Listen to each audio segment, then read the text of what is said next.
नमस्कार, मी सिद्धेश ताकवले आणि आपण पाहताय जय महाराष्ट्र बुलेटिन मध्ये आपल्या सगळ्यांचं स्वागत। या बुलेटिन मध्ये आपण घेणार आहोत आतापर्यंतच्या 3 महत्त्वाच्या बातम्यांचा आढावा सखोल विश्लेषणासोबत। पहिली बातमी आहे, भारत आणि पाकिस्तान आता आशिया कप स्पर्धेमध्ये आमने सामने येणार आहेत। पहलगाम हल्ल्यानंतर पहिल्यांदाच दोन्ही देशांमध्ये क्रिकेट खेळली जाणार आहे आणि अशातच आता याच मुद्द्यावरून राजकारण सुद्धा पेटलंय।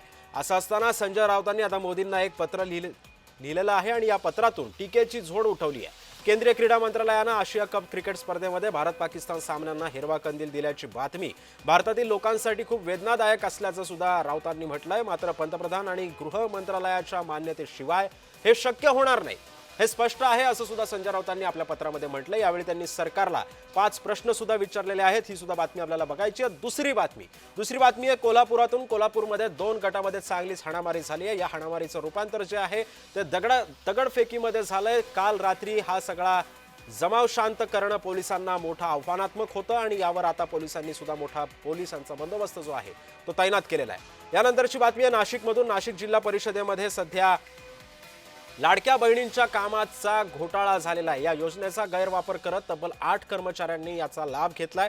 विशेष म्हणजे या गैरवापरामध्ये 2 पुरुष कर्मचाऱ्यांचा सुद्धा आता समावेश असल्याचं बोललं जातं। या प्रकरणी आता शिस्तभंगाची कारवाई होण्याची सुद्धा दाट शक्यता वर्तवली जाते।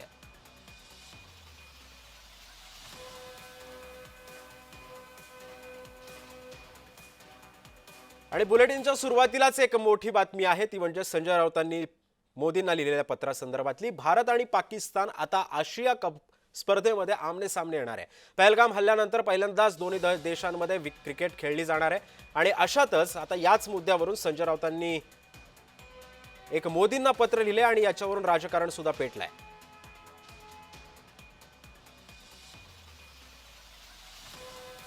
दरम्यान संजय राऊतांनी मोदींना लिहिलेल्या पत्रामध्ये नेमकं काय म्हटलं हे आपण पाहतोय। पाकिस्तान सोबत क्रिकेट खेळणं हे अमानवीय आहे।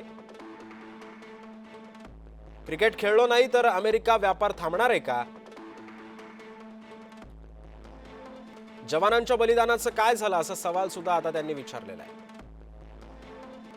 रक्त आणि पाणी एकत्र वाहू शकत नाही ना, असा सुद्धा सवाल त्यांनी या निमित्तानं उपस्थित केला। मग रक्त आणि क्रिकेट सोबत कसे चालू शकेल असं सुद्धा राऊत म्हणतायत।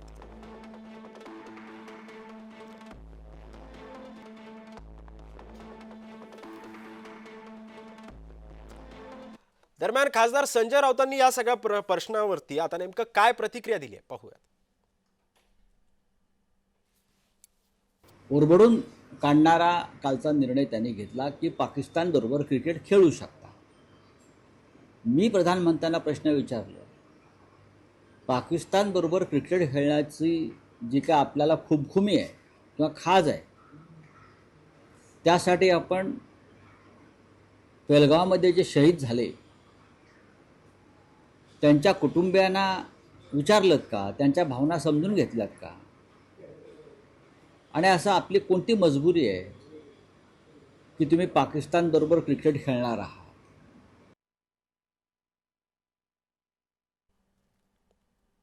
आणि याच 3 बातम्यांचं सखोल विश्लेषण करण्यासाठी आपल्यासोबत काही मान्यवर सुद्धा जोडले गेलेले आहेत। आपल्यासोबत आहेत भाजपचे प्रवक्ते प्रदीप पेशकार, त्याच्यानंतर राष्ट्रवादीच्या नेत्या हेमलता पाटील सुद्धा आपल्यासोबत जोडले गेलेले आहेत। तर कोल्हापुरातील बातमीचे अपडेट्स देण्यासाठी आमचे प्रतिनिधी अमरसिंह पाटील सुद्धा आपल्यासोबत जोडले गेलेले आहेत। मी सर्वप्रथम प्रदीपजी तुमच्याकडे येतोय।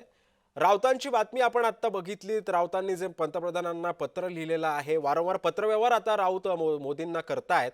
मात्र एक प्रश्न या निमित्तानं उपस्थित होतो, भाजपची लोक राऊतांना अजून गांभीर्यानं का नाही घेत आहेत? हा प्रश्न खरं तर म्हणजे हाच आश्चर्यकारक प्रश्न आहे तुमचा की बर राऊतांना गांभीर्यानं घ्यावं असं हं, काय आहे. मुळात त्यांनी याचं उत्तर द्यायला हवंय हं, की आतापर्यंत काँग्रेसची भूमिका हं, ज्यांच्या मांडीला मांडी लावून संजय राऊत आणि त्यांचे मालक बसलेले आहेत हं, त्यांनी द्यायला पाहिजे ना. बर तुम्हाला कसं चालतं काँग्रेस बरोबर जाणं?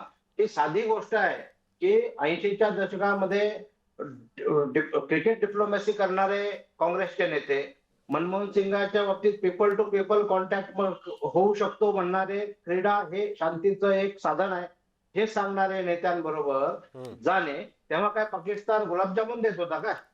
तेव्हाही दहशतवादच होता आणि हे नक्की आहे. म्हणजे मुळात गांभीर्याने का घ्यायचं नाही याचं उत्तर मी दिलं आहे. हम्म. पण मुळात या सामन्यांबद्दलची स्पष्टता मी आधी देतो. बर. हे आशिया कपचा सामना जो काही होणार आहे तो भारत आणि पाकिस्तानमध्ये थेट नाहीच आहे. हम्म. तो सगळ्या गटांमधून जे कोणी येतील वरती त्यामध्ये जर कधी नंबर लागला तर होऊ शकतो अशा प्रकारची शक्यता त्यामध्ये आहे. त्यामुळे आंतरराष्ट्रीय पातळीवर कशा प्रकारचे निर्णय घ्यावेत ह्याचं मोदीजींपेक्षा अत्यंत चांगलं नैपुण्य हे कुणाकडे नाही हे आता सिद्ध झालेलं आहे. अमेरिकेला रोखठोक उत्तर देणारे आमचे मोदीजी आणि योग्य परराष्ट्र नीती राबवणारे आमचे बर. एस जयशंकरजी खूप योग्य तऱ्हेने असे निर्णय करत असतात. त्यामुळे मला वाटतं की संजय राऊतांनी अशा प्रकारची वायफळ गोष्ट थांबवावी. बर. पण प्रदीपजी, या निमित्तानं एक प्रश्न अजून पण उपस्थित होतो, तो म्हणजे असा की अजून पण पहलगामचा हल्ला अजूनही ताजा आहे. भारतानं जरी पाकिस्तानला उत्तर दिलेलं असलं तरी सुद्धा या गोष्टींमधून अजून एक प्रश्न या निमित्तानं उपस्थित होतो, तो म्हणजे असा की जखमांवर फुंकर घालण्याऐवजी आपण भारत पाकिस्तान सामना खेळण्याकडे लक्ष देतोय. मग कसं बघायचं याकडे आता?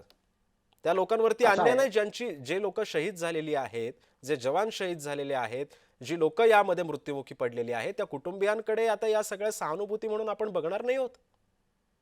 ऑपरेशन सिंदूर हम्म. हे याचं उत्तर आहे आणि ऑपरेशन सिंदूर सारखा कडक निर्णय आजपर्यंत कुठल्याही सरकारने घेतला नाही. ज्या भगिनींचं यामध्ये वैधव्य प्राप्त झालं बर. त्या भगिनींना दिलासा देण्यासाठी भारताची कणखर भूमिका दाखवण्यासाठी ऑपरेशन सिंदूरचा हा पूर्णपणे निर्णय केलेला आहे. हम्म. त्यामध्ये थेट जाऊन आता तर पाकिस्तानने कबूल केलंय की आमचे 150च्या वर जवान मारले गेलेले आहेत, 150च्या वर लोक मारले गेलेले आहेत. त्यांच्या मिलिटरीच्या रेकॉर्डमध्ये ते आलेलं आहे.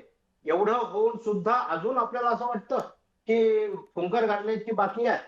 दुसऱ्या बाजूने आंतरराष्ट्रीय राजकारण हे नेहमी भावनेच्या पातळीवर न बघता वस्तुस्थितीच्या पातळीवर बघावं लागतं. या प्रत्येक वस्तुस्थितीच्या ठिकाणी पातळीवरती बघावं लागतं. मग भारत आणि पाकिस्तान हा सामना खेळून द्यावा यासाठी आपण का प्रयत्न करतोय मग? प्रयत्न अजिबात करत नाही. परत सांगतो, प्रयत्न नाही आहेत. आंतरराष्ट्रीय पातळीवर आता उद्या तुम्ही म्हणाल एखाद्या आंतरराष्ट्रीय समिट मध्ये भारताचे परराष्ट्र मंत्री पण आहेत आणि आपल्या पाकिस्तानचे परराष्ट्र मंत्री पण आहेत. दोघी एका टेबलवर कसे काय बसतात? असं नाही होऊ शकत ना.